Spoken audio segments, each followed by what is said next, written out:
MT നമ്മളെ വേർപിരിഞ്ഞിരിക്കുകയാണ്. എല്ലാവരും പറഞ്ഞു ഒരു വലിയ ശൂന്യത മനസ്സിൽ അനുഭവപ്പെടുന്നു എന്നുള്ളത്. മലയാളത്തിനെ സംബന്ധിച്ചിടത്തോളം മാത്രമല്ല നമ്മുടെ രാജ്യത്തിനെ സംബന്ധിച്ചിടത്തോളം തന്നെ അതീവ പ്രതിഭാധനന്മാരായ സാഹിത്യകാരന്മാരുടെ കൂട്ടത്തിൽ ഒരാളായിരുന്നു MT. ഞാനൊരു 2-3 മാസം മുമ്പേ MTയെ കാണാൻ ഇവിടെ വന്നിരുന്നു. ഒരുപാട് സംസാരിക്കുന്ന പ്രകൃതമല്ല, ഒരു ചെറു പുഞ്ചിരി, അത് അദ്ദേഹത്തിൻ്റെ തന്നെ ഭാഷയാണ്. അത് ലഭ്യമായി എന്നുള്ളത് ഒരു വലിയ സമ്മാനം കിട്ടിയതിൻ്റെ പ്രതീതിയാണ് എനിക്ക് അന്ന് തോന്നിച്ചത്. നല്ല ക്ഷീണിതനായിരുന്നു, അല്ലെങ്കിലും അധികം സംസാരിക്കുന്ന കൂട്ടത്തിലല്ല. ഒരു കാലത്തിൻ്റെ മുഴുവൻ ചിത്രീകരണവും MTക്ക് തൻ്റെ എഴുത്തിലൂടെ നിർവഹിക്കാൻ സാധിച്ചിട്ടുണ്ട്.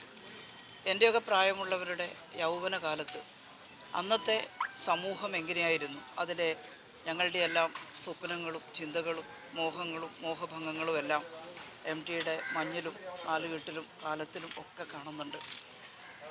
ഈ കൂട്ടുകുടുംബത്തിൻ്റെ ഒരു വലിയ സവിശേഷത MTയുടെ നോവലുകളിൽ മിന്നിമറയുന്നത് കാണാൻ സാധിക്കും.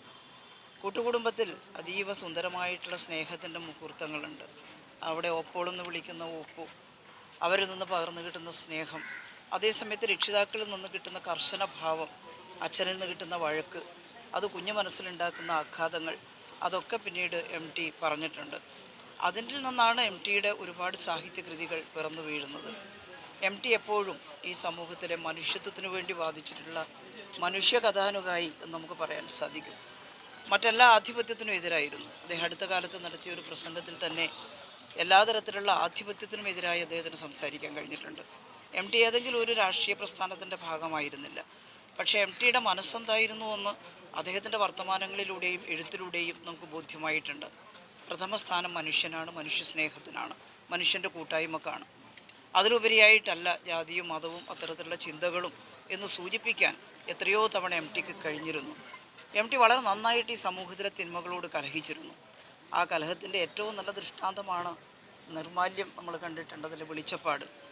എന്തായിരിക്കണം പട്ടിണി കിടക്കുന്ന മനുഷ്യൻ്റെ പ്രതികരണം എന്താണ് എന്ന് കാണിക്കുന്ന ഒന്നാണ്. ഒരുപക്ഷെ നിർമാല്യത്തിലെ പ്രതികരണം ഈ അടുത്ത കാലത്താണെങ്കിൽ അതിനെന്തെല്ലാം വ്യാഖ്യാനങ്ങളും അതിനെന്തെല്ലാം പ്രശ്നങ്ങളും ഉണ്ടാകുമായിരുന്നു എന്ന് ഭയക്കുകയാണ്. അങ്ങനെ നിർഭയം പറയാൻ കഴിയുന്ന എഴുത്തുകാരും സാഹിത്യകാരന്മാരും എല്ലാം ചേർന്നാണ് ഈ സമൂഹത്തെ ചിട്ടപ്പെടുത്തിയത്. ഒരുപാടൊന്നും പറയേണ്ടതില്ല. MTയുടെ കൃതികൾ ഈ സമൂഹത്തെ ചിട്ടപ്പെടുത്തുന്നതിന് സഹായിച്ചിട്ടുണ്ട്. ഞങ്ങളെപ്പോലുള്ള അന്നത്തെ ചെറുപ്പക്കാർ വായിച്ചു വളരുമ്പോൾ ഭാഷയുടെ സൗന്ദര്യം, ഒട്ടും മേധസ്സില്ലാത്ത ഭാഷയാണ് MTയുടേത്. മലയാളം ഇത്ര മനോഹരമായി ഇത്ര തീക്ഷ്ണമായി പ്രയോഗിക്കാൻ കഴിയുന്നു എന്നുള്ളത് അത്ഭുതകരമായിട്ടുള്ള കാര്യമാണ്. ആ വായനയിലൂടെയാണ് ഞങ്ങളെല്ലാം സംസാരിക്കാൻ പഠിച്ചിട്ടുള്ളത്. അതെല്ലാം അപ്പടി ഉൾക്കൊള്ളാൻ കഴിഞ്ഞു എന്ന് പറയാൻ സാധിക്കില്ല. പക്ഷേ കുറേ കാര്യങ്ങൾ ആ ഭാഷയുടെ നൈർമല്യം ഉൾക്കൊള്ളാൻ സാധിച്ചു. നൈർമല്യം മാത്രമല്ല, തീക്ഷ്ണമായിരുന്നു. 2-ാം എഴുത്തിൽ MT പറയുന്നൊരു വാചകമുണ്ട്, ചങ്ങലയഴിഞ്ഞ ചണ്ഡമാരുതനെ പോലെ അവൻ കാട്ടിൽ നിന്നിറങ്ങി വന്നു. അതായിരുന്നു ഭീമൻ, അതിൻ്റെ അംശമായിരുന്നു ഭീമൻ.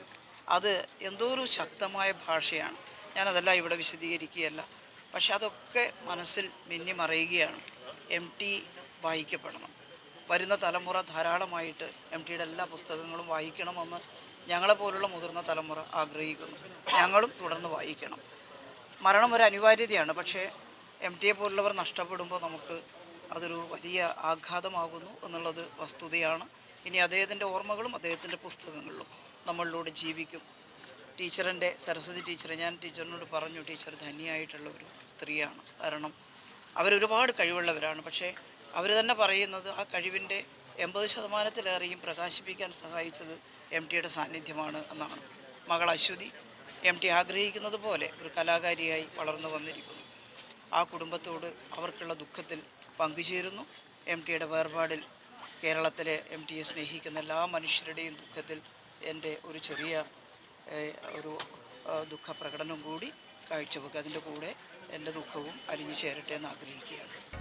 പുതിയ വാർത്തകളും വിശേഷങ്ങളും ഇനി വിരൽ തുമ്പിൽ.